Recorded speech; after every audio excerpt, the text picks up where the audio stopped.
ಸೇರಿಂದ ನಿಜವಾದ ಮತದಾರನ ಕೈಬಿಟ್ಟಿರೋದು ಕೂಡ ನಾವು ಬೇರೆ ಬೇರೆ ರಾಜ್ಯಗಳು ನೋಡ್ತಾ ಇದ್ದೀವಿ. ಇದರಿಂದ ಏನು ಹುನ್ನಾರ ಇದೆ. ಎಲೆಕ್ಷನ್ ಕಮಿಷನ್ ಮ್ಯಾನ್ಯುಯಲ್ ಒಳಗೆ ಒಂದು ಆಸ್ಪೆಕ್ಟ್ ಇದೆ. ಅದೇನಪ್ಪ ಅಂತ ಹೇಳಿದ್ರೆ, ಡ್ರಾಫ್ಟ್ ಲಿಸ್ಟ್ ಆದ ನಂತರದಲ್ಲಿ ಫೈನಲ್ ಲಿಸ್ಟ್ ಆಗೋದಕ್ಕಿಂತ ಮೊದಲು ಎಲ್ಲ ಕಡೆಯೂ ಕೂಡ ಗ್ರಾಮ ಸಭೆ ವಾರ್ಡ್ ಸಭೆ ಕರೆದು ಅಲ್ಲಿ ಆ ಡ್ರಾಫ್ಟ್ ಲಿಸ್ಟ್ನ ಜನರ ಮುಂದೆ ಇಟ್ಟು ಅಲ್ಲೇ ಕರೆಕ್ಷನ್ಸ್ ಮಾಡಬೇಕು ಅಂತ ಇದೆ. ಅದನ್ನು ಇಲ್ಲಿ ನೀವು ಇಂಪ್ಲಿಮೆಂಟ್ ಮಾಡಬೇಕು ಅಂತ ಹೇಳಿದ್ದೀವಿ. ಅದನ್ನು ನಾವು ಮೇಲಿನ ಅಧಿಕಾರಿಗಳ ಜೊತೆ ಚರ್ಚೆ ಮಾಡ್ತೀವಿ ಅಂತ ಹೇಳಿದ್ದಾರೆ. ಅದೇ ರೀತಿಯಲ್ಲಿ ಯಾರ ಹತ್ರ ಡಾಕ್ಯುಮೆಂಟ್ಸ್ ಇಲ್ಲ ಅವರಿಗೆ ರೆಸಿಡೆನ್ಷಿಯಲ್ ಸರ್ಟಿಫಿಕೇಟು, ಕ್ಯಾಸ್ಟ್ ಸರ್ಟಿಫಿಕೇಟ್ನ ಇಮ್ಮಿಡಿಯೇಟಾಗಿ ಇಶ್ಯೂ ಮಾಡಬೇಕು. ಅವ್ರು ಲೋಕಲ್ ಪೀಪಲ್ ಆಗಿದ್ದರೆ ಅವ್ರ ಹತ್ರ ಡಾಕ್ಯುಮೆಂಟ್ ಇಲ್ಲ ಅಂದರೆ ರೆಸಿಡೆನ್ಷಿಯಲ್ ಆರ್ ಕ್ಯಾಸ್ಟ್ ಸರ್ಟಿಫಿಕೇಟ್ನ ಇಮ್ಮಿಡಿಯೇಟಾಗಿ ಇಶ್ಯೂ ಮಾಡಿ ಅಂತ ಆಫೀಸರ್ಸ್ಗೆ ಡೈರೆಕ್ಷನ್ ಕೊಡಬೇಕು ಅಂತ ಹೇಳಿದ್ದೀವಿ. ಈಗಲೂ ಅವ್ರು ಹೇಳ್ತಿರೋದು 5.56 ಕೋಟಿ ಒಟ್ಟು ಮತದಾರರಿದ್ದಾರೆ. ಅದರಲ್ಲಿ 4.46 ಕೋಟಿ ಮತದಾರರ ಮ್ಯಾಪಿಂಗ್ ಆಗಿದೆ. ಇನ್ನೂ 1.1 ಕೋಟಿ ಮತದಾರ ಮ್ಯಾಪಿಂಗ್ ಆಗಬೇಕು. ಅದು ಕಂಟಿನ್ಯೂಸ್ ಪ್ರೊಸೆಸ್ ಇದೆ, ನಡೀತಾ ಇರುತ್ತೆ, ಅದು ಅಪ್ಡೇಟ್ ಆಗ್ತಾ ಇರುತ್ತೆ. ಸೊ 1.1 ಕೋಟಿ ಮತದಾರ ಕೈ ಬಿಟ್ಟಿಲ್ಲ ಅಂತ ಹೇಳ್ತಿದ್ದಾರೆ. 4.46 ಕೋಟಿ ಮತದಾರರ ಮ್ಯಾಪಿಂಗ್ ಆಗಿದ್ದಾರೆ.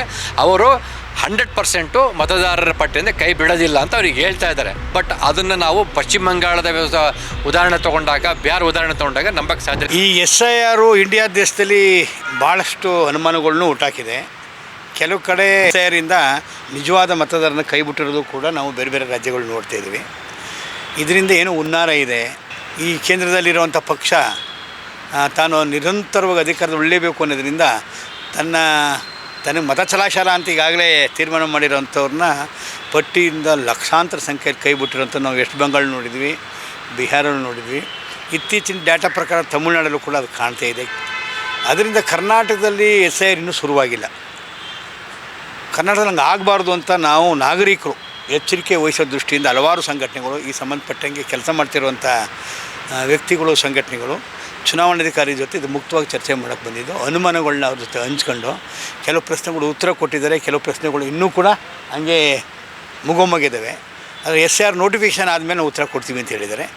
ನಾವು ಸಮಗ್ರವಾಗಿ ನಿಜವಾದ ಹಕ್ಕು ಮತದಾರರು ಕೈ ಬಿಡಬಾರ್ದು, ಅವ್ರಿಗೆ ಕಾನ್ಸ್ಟಿಟ್ಯೂಷನಲ್ ರೈಟು ವಂಚನೆ ಆಗಬಾರ್ದು ಅನ್ನೋ ದೃಷ್ಟಿಯಿಂದ ಅವ್ರು ಸಹಕಾರನೂ ಕೇಳಿದ್ದಾರೆ. ಸಿವಿಲ್ ಸೊಸೈಟಿ ಸಹಕಾರ ಕೊಡ್ತೀವಿ ಅಂತ ಕೂಡ ಹೇಳಿದ್ದೀವಿ. ಅವಶ್ಯಕತೆ ಬಿದ್ದರೆ ನಾವು ವಾಲಂಟಿಯರ್ಸ್ನೂ ಕೂಡ ನಾವು ಕೊಡ್ತೀವಿ ಅಂತ ಹೇಳಿದ್ದೀವಿ. ಒಟ್ಟು ಒಬ್ಬ ಮತದಾರನೂ ಕೂಡ ಅನ್ಯಾಯ ಆಗಬಾರ್ದು, ಮೋಸ ಆಗಬಾರ್ದು, ಅವನ ಹಕ್ಕನ್ನು ಕಿತ್ಕೋಬಾರ್ದು ಅನ್ನೋ ಉದ್ದೇಶದಿಂದ ಪೂರ್ವಭಾವಿಯಾಗಿ ಎಚ್ಚರಿಕೆ ದೃಷ್ಟಿಯಿಂದ ಚರ್ಚೆ ಮಾಡಿದ್ವಿ. ನಾವು ಮುಖ್ಯವಾಗಿ 6 ಪಾಯಿಂಟ್ಗಳ ಪ್ರಸ್ತಾಪವನ್ನು ಎಲೆಕ್ಷನ್ ಕಮಿಷನ್ ಮುಂದೆ ಇಟ್ವಿ. ಒಂದು, ನಮ್ಮ ಕರ್ನಾಟಕದಲ್ಲಿ ಎಲೆಕ್ಷನ್ ತುರ್ತಾಗಿಲ್ಲ, 2028ಕ್ಕೆ ಇರೋದು. ಹಾಗಾಗಿ SIRನ ಫ್ರೇಮ್ವರ್ಕ್ ಟೈಮ್ ಲೈನ್ ಏನು ಇಟ್ಕೊಂಡಿದ್ದೀರೋ ಅದು ಸಾಲ್ತಿಲ್ಲ, ಎಲ್ಲ ಕಡೆ ಅದೇ ತೋರಿಸ್ತಿರೋವಂಥದ್ದು. ಹಾಗಾಗಿ ಇದನ್ನು ವ್ಯವಧಾನದ ಜೊತೆ ಟ್ರಾನ್ಸ್ಪರೆಂಟಾಗಿ ಮಾಡಬೇಕು, ನಂಬರ್ 1. ನಂಬರ್ 2 ಆಗಿ ಏನು ವೋಟರ್ ಲಿಸ್ಟ್ ಏನಿದೆ ಅದು ರೀಡಬಲ್ ಫಾರ್ಮೆಟಲ್ಲಿ ಕೊಡಬೇಕು. ಯಾಕಂದ್ರೆ ನಾವೆಲ್ಲವೂ ಕೂಡ ಚೆಕ್ ಮಾಡಲಿಕ್ಕೆ ಏನೇನಾಗಿದೆ ಅನ್ನೋದು ಮಾಡೋಕ್ಕೆ ಅದು ವೆರಿ ಇಂಪಾರ್ಟೆಂಟು. 2ನೇದು. 3ನೇ ವಿಚಾರ, ಎಲ್ಲ ಕಡೆಯೂ ಕೂಡ ಹೆಲ್ಪ್ ಡೆಸ್ಕ್ನ ಕ್ರಿಯೇಟ್ ಮಾಡಬೇಕು, ಹೆಲ್ಪ್ ಲೈನ್ನ ಕ್ರಿಯೇಟ್ ಮಾಡಬೇಕು. ಈ 3ನೇ ವಿಚಾರನ ಅವ್ರು ಒಪ್ಕೊಂಡಿದ್ದಾರೆ, ನಾವು ಮಾಡ್ತೀವಿ ಅಂತೇಳಿ ಅವ್ರು 3ನೇದು ಒಪ್ಕೊಂಡಿದ್ದಾರೆ. 4ನೇ ವಿಚಾರ, ನಾವು ಅವರಿಗೆ ಎಲೆಕ್ಷನ್ ಕಮಿಷನ್ನ ಮುಂದೆ ನಾವು ಬಿಟ್ಟಿರೋದು ಏನಪ್ಪ ಅಂತ ಹೇಳಿದ್ರೆ, ಎಲೆಕ್ಷನ್ ಕಮಿಷನ್ ಮ್ಯಾನ್ಯುಯಲ್ ಒಳಗೆ ಒಂದು ಆಸ್ಪೆಕ್ಟ್ ಇದೆ. ಅದೇನಪ್ಪ ಅಂತ ಹೇಳಿದ್ರೆ, ಡ್ರಾಫ್ಟ್ ಲಿಸ್ಟ್ ಆದ ನಂತರದಲ್ಲಿ ಫೈನಲ್ ಲಿಸ್ಟ್ ಆಗೋದಕ್ಕಿಂತ ಮೊದಲು ಎಲ್ಲ ಕಡೆಯೂ ಕೂಡ ಗ್ರಾಮ ಸಭೆ ವಾರ್ಡ್ ಸಭೆ ಕರೆದು ಅಲ್ಲಿ ಆ ಡ್ರಾಫ್ಟ್ ಲಿಸ್ಟ್ನ ಜನರ ಮುಂದೆ ಇಟ್ಟು ಅಲ್ಲೇ ಕರೆಕ್ಷನ್ಸ್ ಮಾಡಬೇಕು ಅಂತ ಇದೆ. ಅದನ್ನು ಇಲ್ಲಿ ನೀವು ಇಂಪ್ಲಿಮೆಂಟ್ ಮಾಡಬೇಕು ಅಂತ ಹೇಳಿದ್ದೀವಿ. ಅದನ್ನು ನಾವು ಮೇಲಿನ ಅಧಿಕಾರಿಗಳ ಜೊತೆ ಚರ್ಚೆ ಮಾಡ್ತೀವಿ ಅಂತ ಹೇಳಿದ್ದಾರೆ. ಅದೇ ರೀತಿಯಲ್ಲಿ ಯಾರ ಹತ್ರ ಡಾಕ್ಯುಮೆಂಟ್ಸ್ ಇಲ್ಲ ಅವರಿಗೆ ರೆಸಿಡೆನ್ಷಿಯಲ್ ಸರ್ಟಿಫಿಕೇಟು, ಕ್ಯಾಸ್ಟ್ ಸರ್ಟಿಫಿಕೇಟ್ನ ಇಮ್ಮಿಡಿಯೇಟಾಗಿ ಇಶ್ಯೂ ಮಾಡಬೇಕು. ಅವ್ರು ಲೋಕಲ್ ಪೀಪಲ್ ಆಗಿದ್ದರೆ ಅವ್ರ ಹತ್ರ ಡಾಕ್ಯುಮೆಂಟ್ ಇಲ್ಲ ಅಂದರೆ ರೆಸಿಡೆನ್ಷಿಯಲ್ ಆರ್ ಕ್ಯಾಸ್ಟ್ ಸರ್ಟಿಫಿಕೇಟ್ನ ಇಮ್ಮಿಡಿಯೇಟಾಗಿ ಇಶ್ಯೂ ಮಾಡಿ ಅಂತ ಆಫೀಸರ್ಸ್ಗೆ ಡೈರೆಕ್ಷನ್ ಕೊಡಬೇಕು ಅಂತ ಹೇಳಿದ್ದೀವಿ. ಅದನ್ನು ಪರಿಗಣಿಸ್ತೀವಿ ಅಂತೇಳಿ ಹೇಳಿದ್ದಾರೆ. ಕೊನೆಯದಾಗಿ ಅಪೀಲ್ ಹೋಗಲಿಕ್ಕೆ 6 ಮಂತ್ಸ್ ಟೈಮ್ ಕೊಡಬೇಕು. ಯಾಕಂದರೆ ಜನ ಬೇರೆ ಬೇರೆ ಕಡೆ ಹೋಗಿ ಕೆಲಸ ಮಾಡ್ತೀರಿ, ಇದವ್ರು ಮೈಗ್ರೇಟ್ರಿ ವರ್ಲ್ಡ್ ಇದು.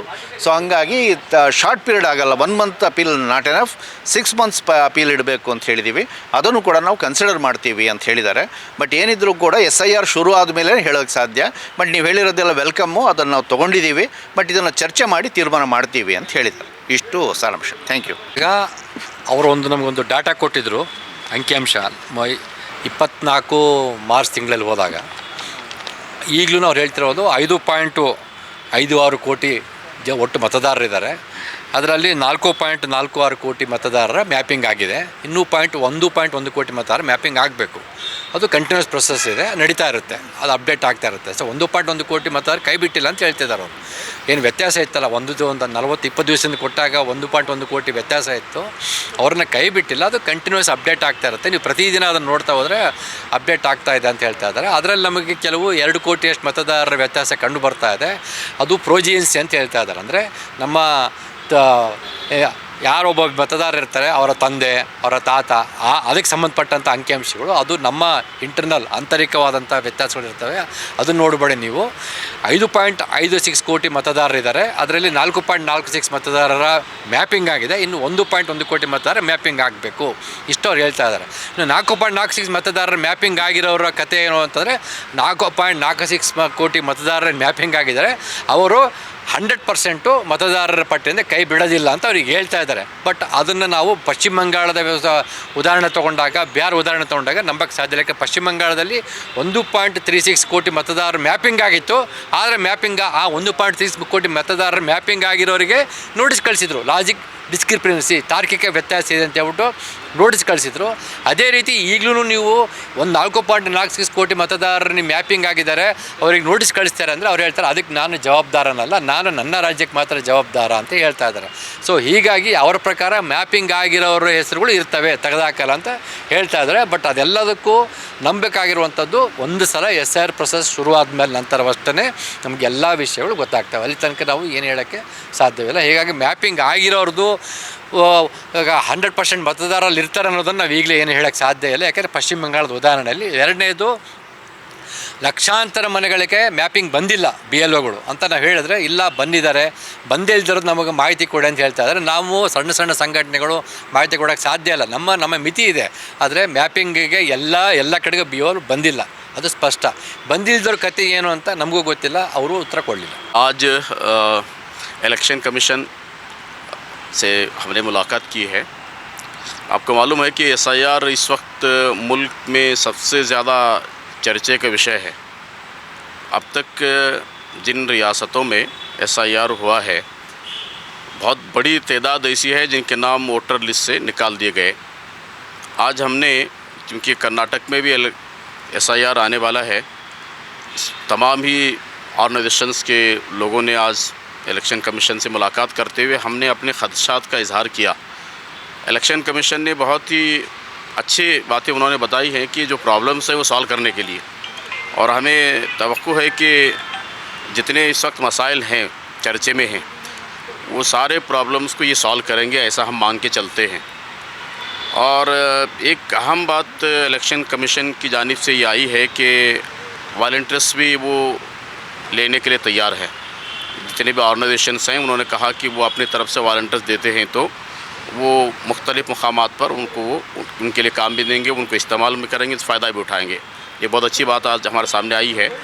तो हम इस वक्त रियासत कर्नाटक के अवाम से, पब्लिक से अपील ये करते हैं कि मैपिंग का काम अभी जारी है, वो मैपिंग करवाएं अपने 2002 की लिस्ट में जिनका नाम है वो लेकर 2025 की लिस्ट के अंदर मैपिंग करना, ये पहली बात है. जिन लोगों ने नहीं किया, जिन समुदाय ने नहीं किया है, वो करना, नंबर 1 बात. दूसरी बात ये है कि SIR जब आता है तो किसी धर्म को, किसी जाति को देखे बगैर एक दूसरे का हेल्प करें. पंचायत में हो, तालुक़े में हो, डिस्ट्रिक्ट हेडक्वार्टर पे हो या मेट्रो सिटी में हो, जितनी भी, क्योंकि हम सब हिंदुस्तानी हैं, वो एक दूसरे को सपोर्ट अगर करते हैं तो 100% SIR में अपने नामों को एनरोल करने का मौका हमें मिलेगा. शुक्रिया. ನಮ್ಮ ಕಾರ್ಯಕ್ರಮಗಳನ್ನು ನೀವು ನೋಡ್ತಾ ಇದ್ರೆ ನಮ್ಮ ಚಾನೆಲ್ ಅನ್ನ ಸಬ್ಸ್ಕ್ರೈಬ್ ಮಾಡಿ, ಪಕ್ಕದ ಬೆಲ್ ಐಕಾನ್ ಒತ್ತಿ ನಮ್ಮನ್ನ ಬೆಂಬಲಿಸಿ. ಹಾಗೆ ನಮ್ಮ ಕಾರ್ಯಕ್ರಮಗಳನ್ನ ಲೈಕ್ ಮಾಡಿ, ಕಮೆಂಟ್ ಮಾಡಿ, ಅದನ್ನ ಬೇರೆಯವರಿಗೂ ವಾಟ್ಸ್ಆಪ್ ಮೂಲಕ ಶೇರ್ ಮಾಡಿ. ನೀವು ಹೀಗೆ ಮಾಡಿದಾಗ ನಮ್ಮ ಚಾನೆಲ್ ಇನ್ನಷ್ಟು ಮತ್ತಷ್ಟು ಜನರಿಗೆ ತಲುಪಲು ನೀವು ನಮ್ಮೊಂದಿಗೆ ಸಹಕರಿಸಿದ ಹಾಗಾಗುತ್ತೆ. ಇದು ನೀವು ಯಾವುದೇ ಖರ್ಚಿಲ್ಲದೆ ಕೆಲವೇ ಸೆಕೆಂಡುಗಳಲ್ಲಿ ನೀಡಬಹುದಾದ ಸಹಕಾರ. ಧನ್ಯವಾದಗಳು.